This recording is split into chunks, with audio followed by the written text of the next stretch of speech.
I never thought a golf course would end up paying to rebuild my workshop, but I also never thought I'd be standing ankle-deep in muddy water, watching 20 years of my life slowly rust in front of me. The crazy part is, none of this started because of some personal feud. Nobody stole my truck. Nobody slept with anybody's wife. It started because a group of people with money decided their grass mattered more than my livelihood. And before you decide whether I was right or wrong, hear me out. I live just outside a gated community called Willow Creek Reserve, about an hour outside Raleigh.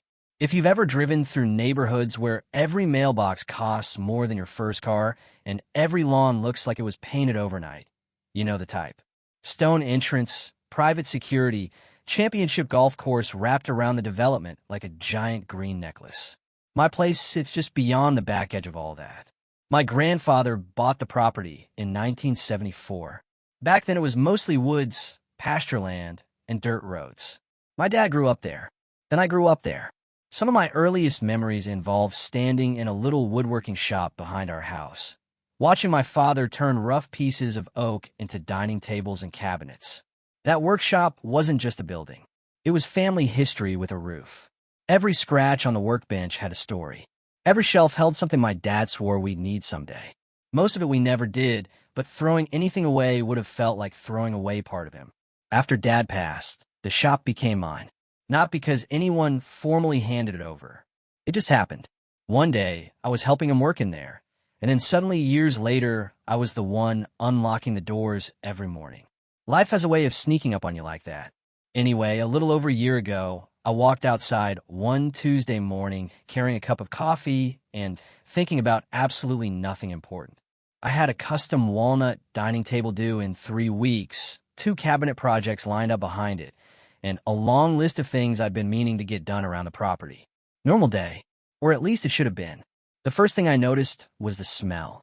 If you've ever walked into a basement after a flood, you know exactly what I mean. Wet wood, stale water, that heavy earthy smell that tells you something is wrong before your eyes catch up. I remember slowing down halfway across the yard. Then I noticed the workshop door wasn't sitting quite right. The bottom edge looked swollen. At first, I figured maybe we'd gotten hit harder by the storm than I realized. We'd had a few days of heavy rain. North Carolina summers can do that. The sky opens up, and suddenly you're wondering if Noah's Ark had a point. I set my coffee down and walked faster. When I grabbed the handle, the door barely moved. Something was pushing against it from inside. That feeling, I'll never forget it. Not panic. Not yet. Just confusion. I shoved harder. The door opened a few inches. Water poured out. I literally stepped backward.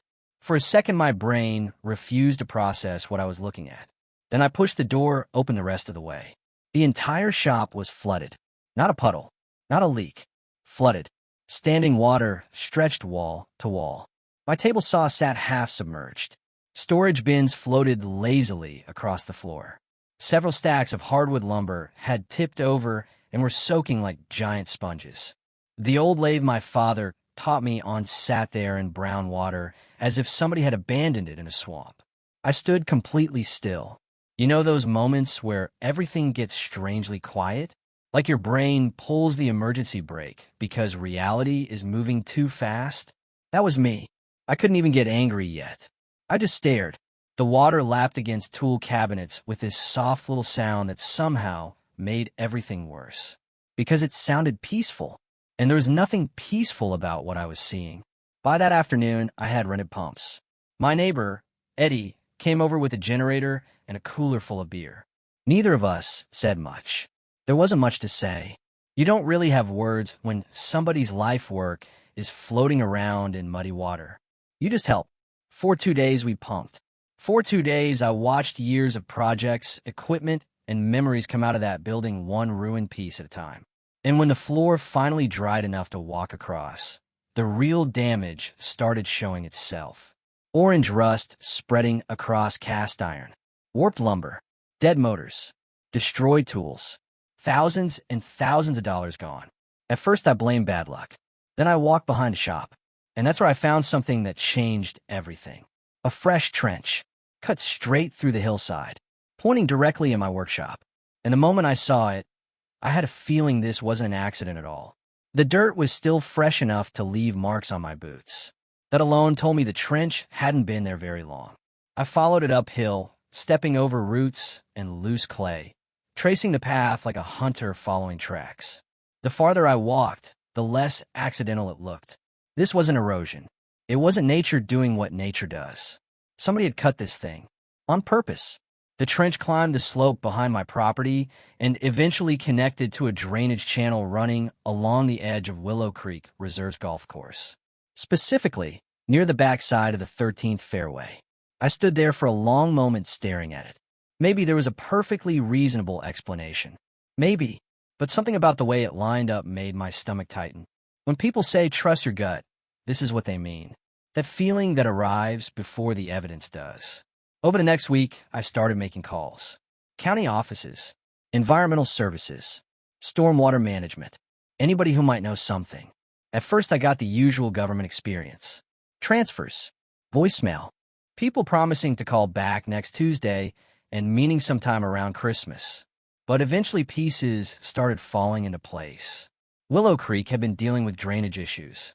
Heavy rains were creating standing water around several fairways. Members had complained. Golf events had been delayed. Apparently, there had even been discussions about lost revenue. Then I found a phrase buried inside one county filing. Runoff mitigation project. Sounds harmless, doesn't it? Like something a consultant says while charging $300 an hour. What it actually meant was they redirected excess water away from their course. And tore mine. I remember sitting at my kitchen table, staring at the paperwork. The anger finally arrived. Not explosive anger. The cold kind. The kind that settles into your chest and stays there. The next morning, I called the HOA president. His name was Grant Holloway. Former investment executive. Perfect hair. Perfect smile. The type of guy who somehow looked like he was attending a board meeting even when buying groceries. I met him a couple times before. Never had a problem. At least not until then. He answered on the third ring. I explained who I was. Then I got right to the point. Did your board approve drainage modifications behind the 13th fairway? There was a pause. Papers shuffled. Then he said, "Why do you ask?" My workshop flooded. Another pause. Longer this time. Finally, he said, "The project was approved under county guidelines. Did it redirect water onto my property?"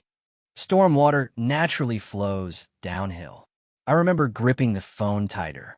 That's not what I asked. His voice stayed calm. Too calm. The project complies with all applicable regulations. I looked out my kitchen window, toward the shop, toward the damage, toward the tools my father left behind. Then I asked one more question. Did anybody from your board think to tell me beforehand? And that's when he said the sentence that changed everything. No offense, Ryan, but your property sits below ours. Water has to go somewhere. No offense. I almost laughed. Not because it was funny, because it was unbelievable. No offense. As if that somehow made it acceptable. I ended the call before I said something I'd regret. For the next few days, I lived inside my own head. Part of me wanted to hire lawyers immediately. Part of me wanted to chain myself to their front gate. Part of me just wanted my workshop back. Then something happened that changed the direction of the entire story. A memory. There's an old pond that sits between my property and the golf course. Not a huge pond. Maybe 5 acres. Big enough to fish. Big enough to kayak. Big enough that people stopped noticing it after a while. My dad and I used to spend Sunday mornings there. Years ago, long before Willow Creek became what it is today, the developers approached my father about drawing irrigation water from that pond. Back then, everybody knew everybody. Things were simpler. Or maybe people were just more trusting. Dad agreed. Handshake deal. No lawyers. No contracts. No paperwork. Just neighbors helping neighbors. At least that's what he believed. The more I thought about that pond, the more curious I became. So I pulled out old surveys, property records, maps, anything I could find. My dining room table disappeared beneath stacks of documents. One night, I stayed up until nearly 3 in the morning reading county records while drinking coffee that tasted like battery acid. And somewhere around 2:30, I found something interesting. Actually, scratch that. I found something very interesting. The irrigation pump station, sitting beside the pond, was on my property. Entirely. Not partially, not mostly, entirely. I checked 3 times because I couldn't believe it. Then I checked again. Same result. The next morning, I drove to the county records office. The clerk helped pull archive documents, old easements, historic agreements, utility records, anything connected to the pond. Hours passed. Then she finally looked up from her computer. That's odd. What is? I can't find a recorded easement. I felt my pulse speed up. You sure? She nodded. Nothing here. I asked her to check again. She did. Still nothing. No easement. No formal water agreement. No legal access rights. Nothing. Just decades of assumptions. When I walked out of that building, I sat in my truck for almost 20 minutes, thinking. The thing about leverage is that most people don't realize they have it until somebody pushes them hard enough to look. And suddenly, I had leverage. The following afternoon, I called a local attorney named Lauren Vega, land use specialist, sharp as a razor, the kind of lawyer who listens quietly while you talk and then somehow understands your situation better than you do. I showed her everything, the surveys, the flood photos, the drainage records, the pond, the pump station, all of it. She spent nearly an hour reviewing documents before finally leaning back in her chair. Then she smiled. Not a big smile, just enough. Well, she said, this is interesting. Good interesting or expensive interesting? Possibly both. I laughed. She didn't. Based on what I'm seeing, they don't appear to have a recorded easement. So what does that mean? It means ownership still matters. What about adverse possession? Prescriptive rights? Whatever other legal words people use to take your stuff. She shook her head. They'd have to prove use under very specific circumstances. That's difficult if access was originally granted with permission. You're saying I control access? I'm saying they may not control it. That wasn't exactly the same thing, but it was close enough.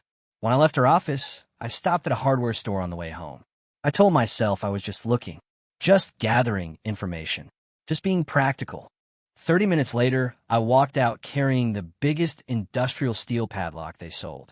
And as I drove home with that lock sitting on the passenger seat beside me, I couldn't stop thinking about what Grant Holloway had said. Water has to go somewhere. Funny thing about water, sometimes it changes direction. I barely slept the night before. Not because I was afraid, because I knew exactly what I was about to do. Once certain doors open, they never really close again. Once people stop pretending everything is fine, you find out who they actually are. The next morning, I drove down to the pond before sunrise. Fog hovered over the water, and everything looked almost identical to the mornings I used to spend there with my father. For a second, I just sat in the truck listening to the engine tick as it cooled. Part of me wondered what he would think. Then I remembered standing in that flooded workshop. I remembered the smell, the ruined tools.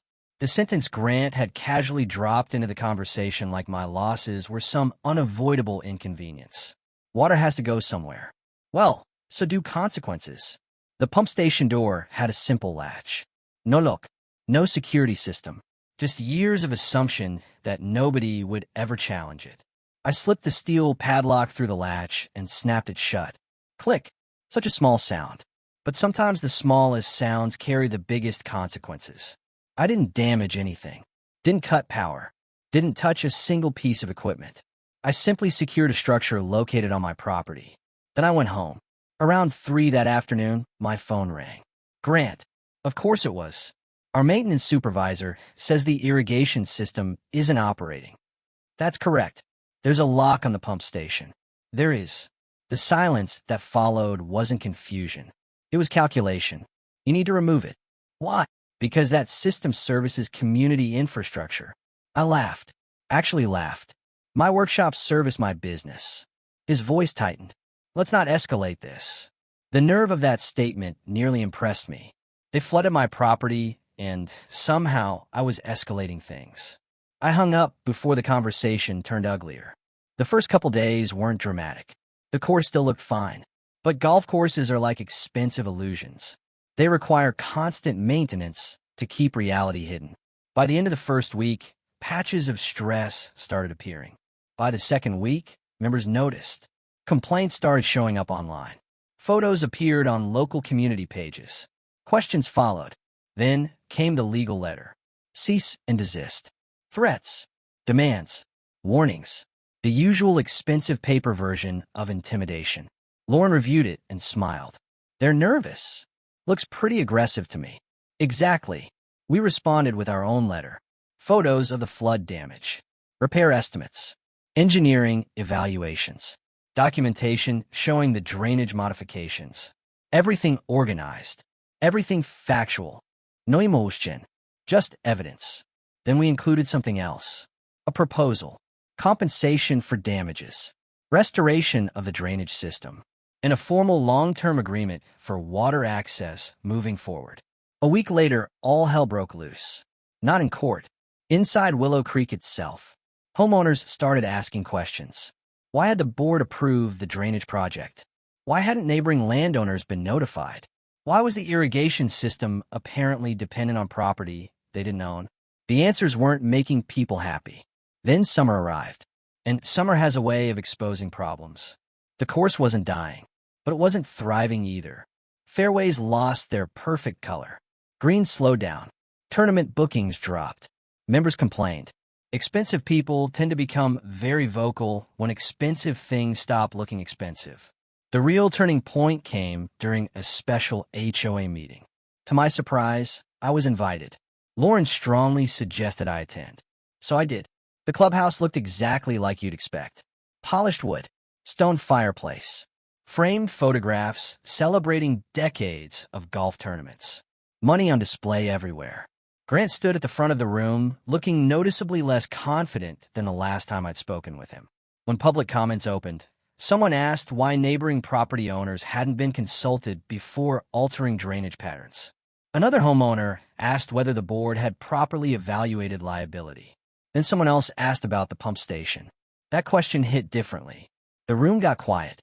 Very quiet. I stood and calmly explained what had happened. I described finding my workshop underwater. I described the damage. I passed around photographs. No theatrics. No speeches. Just facts. The mood shifted.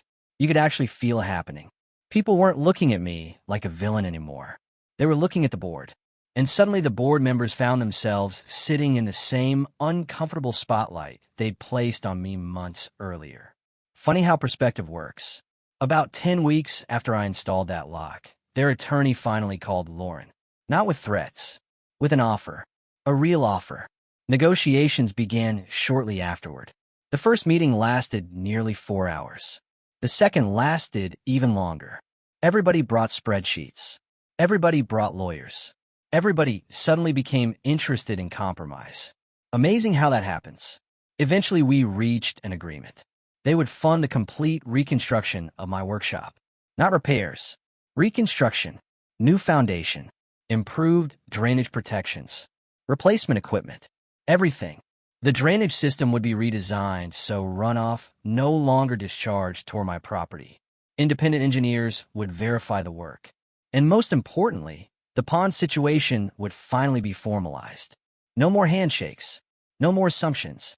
No more relying on goodwill while acting without it. A 25-year water access lease was drafted. Annual payments. Maintenance responsibilities. Usage limit. Inspection rights. Every detail documented. Every signature witnessed. Every page reviewed by attorneys. The irony wasn't lost on me. The same people who once relied entirely on a handshake now needed a stack of paperwork thick enough to stop a bullet. Construction started that fall. Watching my father's old workshop come down was harder than I expected. For a while I questioned whether any of this had really been worth it. Then the new building started taking shape. Stronger foundation. Better drainage. Improved layout. Modern equipment.